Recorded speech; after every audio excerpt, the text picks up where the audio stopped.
Hi guys, welcome to the Saving Money Show with me, your host Sean. If you find any of today's entertainment helpful, don't forget to smash the lovely like button. It helps with the YouTube algorithm and getting the video out to more people. If you haven't subscribed already, don't forget to hit the subscribe button and bell notification. You'll be notified when a new video gets uploaded.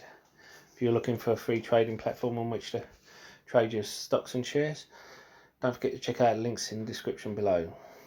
Stake holds more US stocks and shares than any other platform available in the UK and in Australia, and free trade only requires a £1 deposit for a free share worth up to £200. Now let's get on with the show. Now that all that old blarney's done with, here we are with Mr. Powell and his money printer. Now, I'm sure some of you have seen a founder of bar stools coming out with a silly thing saying day trading is the easiest thing. Do this now. Day trading is the easiest game there is. He's a better investor than Warren Buffett. Now, and he's even called Warren Buffett an idiot. So he's saying he's print money. When the airline goes up 20% every day, losers take profits, winners push the chips. I should be up $1 billion. Now, the silly thing is, alright, if you have $100 million, you put $1 million into the airline, basically. And alright, if you put into the stocks, if you have $100 million, putting 1% into stocks, it's not that big a deal. If you put in 1% of your wealth, it's actually less than most people put in. To say you're better than Warren Buffett because you've entered during the biggest bear market since the Depression and you've made money when even new investors who haven't got a clue about investing have made money. It's a bit stupid, isn't it? I'm sure it was done just for entertainment purposes, but the problem is this guy has a huge following and I'm sure there will be people who take him seriously and will start day trading as a result.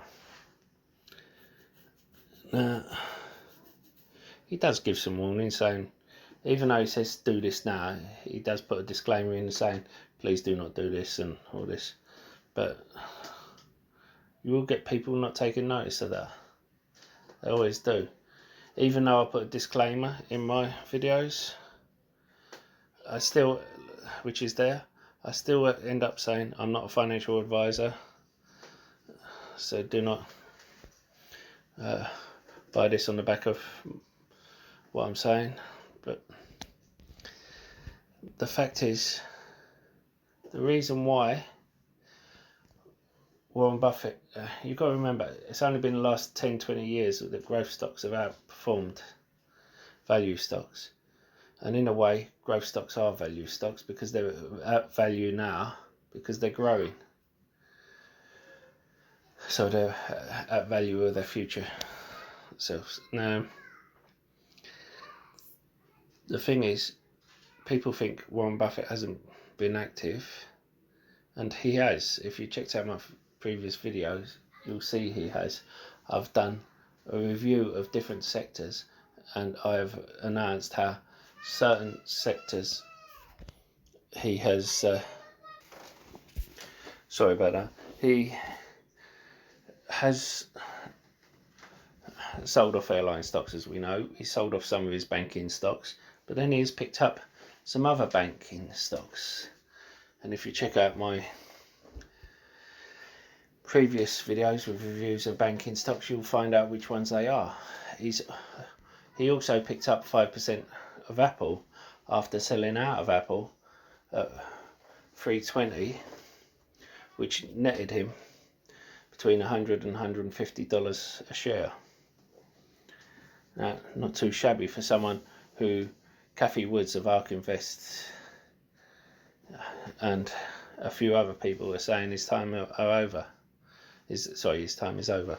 But the real reason he hasn't been so active in the market is this guy. Look at him there. Warren Buffett was in talks with apparently 20 to 50 companies to take them over or to part own them and give the, because they was in such dire straits when the crash first occurred. And then this guy came in and said, don't worry, we've got $3 trillion to give you. Yeah, brrr. And they no longer needed his money because they got investment for without having to give the shares away. And some of that investment came with either low interest rates or no interest rates. Some of them were forgivable loans. Now, as I said before, if you do a deep dive into Apple's earnings call, they actually have to credit the Fed and its stimulus package for such good earnings. Now,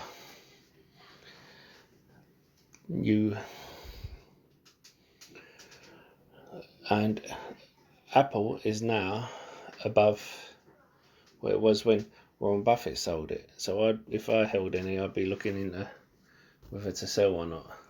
And granted, it has improved its telehealth sector, and I think that does help it out.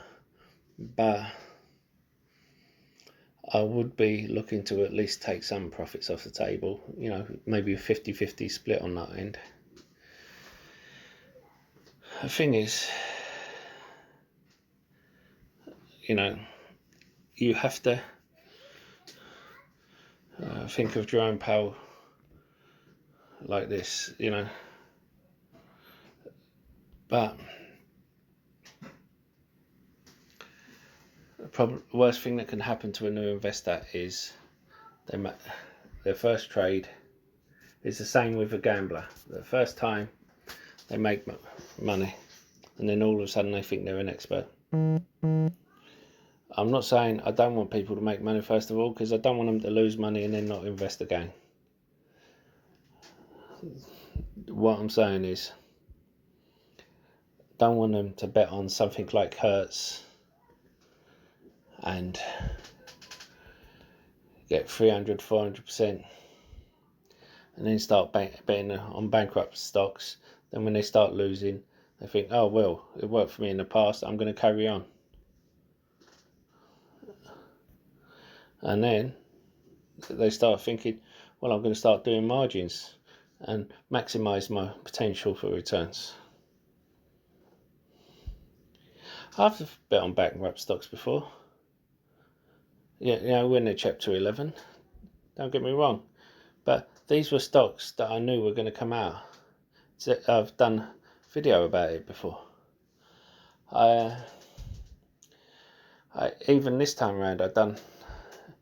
The only one I went into was Valery's, ticker symbol VAL, because it had all the fundamentals. I knew it would come out, and I was able to look into it and find some news to say it was coming out. So I bought in at 33. It went up 600%. Even then, I only put $20 in. I didn't go crazy.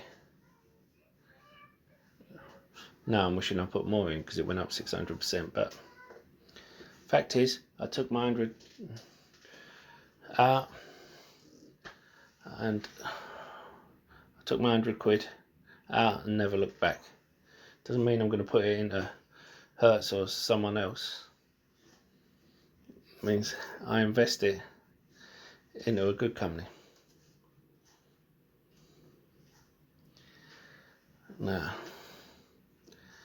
just because Warren Buffett doesn't find value, and the companies he does find value in have been rescued by the Fed, so don't no longer need his help, doesn't mean his time is over.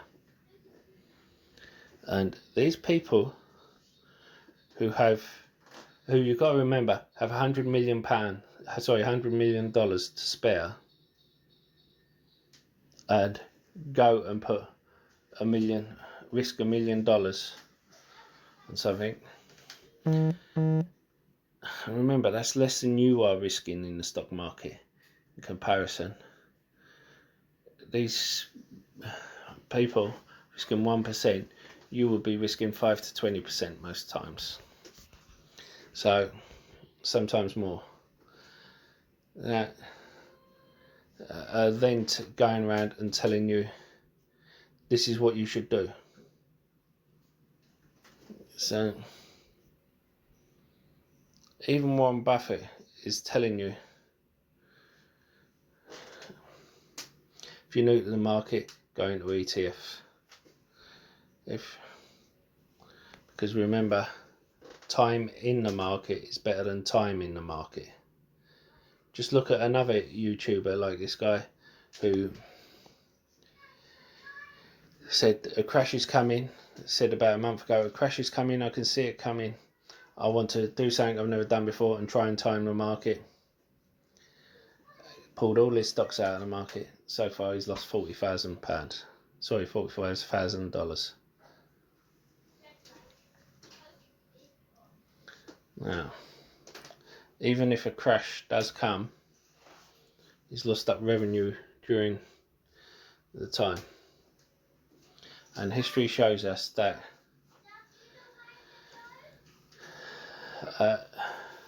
even after a crash, market comes back fairly quickly and usually stronger. Now, we do know that